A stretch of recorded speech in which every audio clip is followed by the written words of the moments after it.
इसी प्रकार परमेश्वर वह चालक है जिसके निर्देशन में प्रत्येक व्यक्ति कर्म कर रहा है। भगवान ने जीवों को अपने अंश रूप में स्वीकार कर लिया है, जैसा कि हम अगले अध्याय में देखेंगे। सोने का एक कण भी सोना है, समुद्र के जल की बूंद भी खारी होती है। इसी प्रकार हम जीव भी परम नियंता ईश्वर या भगवान श्री कृष्ण के अंश होने के कारण सूक्ष्म मात्रा में परमेश्वर के सभी गुणों से युक्त होते हैं। क्योंकि हम सूक्ष्म ईश्वर अधीन ईश्वर हैं, हम प्रकृति पर नियंत्रण करने का प्रयास कर रहे हैं और इस समय हम अंतरिक्ष या ग्रह को वश में करना चाहते हैं। और हमें नियंत्रण रखने की यह प्रवृत्ति इसलिए है क्योंकि यह कृष्ण में भी है। यद्यपि हमें प्रकृति पर प्रभुत्व जमाने की प्रवृत्ति होती है, लेकिन हमें यह जानना चाहिए कि हम परम नियंता नहीं हैं। इसकी व्याख्या भगवद गीता में की गई है। भौतिक प्रकृति क्या है? गीता में इसकी भी व्याख्या अपरा प्रकृति के रूप में हुई है। जीव को परा प्रकृति अर्थात उत्कर्ष प्रकृति कहा गया है। प्रकृति चाहे परा हो या अपरा, सदैव नियंत्रण में अर्थात अधीन रहती है। प्रकृति स्थिर स्वरूप है, वह भगवान द्वारा उसी प्रकार नियंत्रित होती है जिस प्रकार पत्नी अपने पति द्वारा। प्रकृति सदैव अधीन रहती है जिस पर भगवान का प्रभुत्व रहता है, क्योंकि भगवान ही अध्यक्ष हैं। जीव द्वारा तथा भौतिक प्रकृति दोनों ही परमेश्वर द्वारा अधिशासित एवं नियंत्रित होते हैं।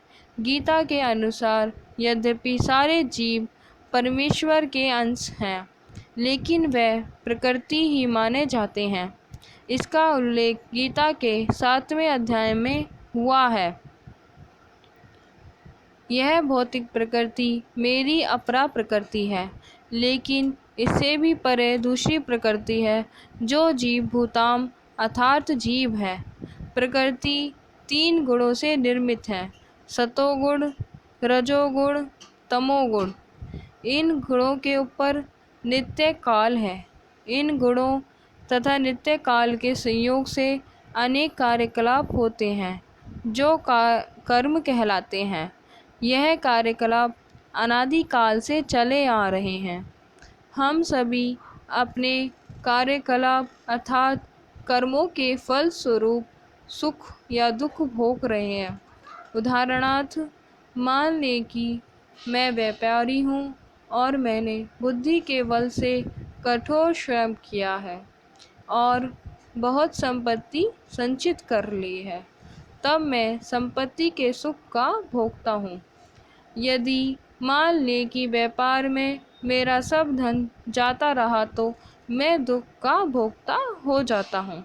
इसी प्रकार जीवन के प्रत्येक क्षेत्र में हम अपने कर्म के फल का सुख भोगते हैं या उसका कष्ट उठाते हैं। यह कर्म कहलाता है। ईश्वर, जीव, प्रकृति, काल तथा कर्म, इन सब की व्याख्या भगवद गीता में हुई है। इन पांचों में से ईश्वर, जीव, प्रकृति तथा काल शाश्वत है। प्रकृति की अभिव्यक्ति क्षणभंगुर हो सकती है, लेकिन यह मिथ्या नहीं है, क्योंकि कोई दार्शनिक कहते हैं कि प्रकृति की अभिव्यक्ति मिथ्या है, लेकिन भगवद गीता या वैष्णव के दर्शन के अनुसार ऐसा नहीं है। जगत की अभिव्यक्ति को मिथ्या नहीं माना जाता, इसे वास्तविक में किंतु क्षणभंगुर माना जाता है। यह उस बादल के सदृश है जो आकाश में घूमता रहता है, या वर्षा ऋतु के आगमन के समान है, जो अन्न का पोषण करती है। ज्यों ही वर्षा समाप्त होती है और बादल चले जाते हैं, त्यों ही वर्षा द्वारा पोषित सारी फसल सूख जाती है।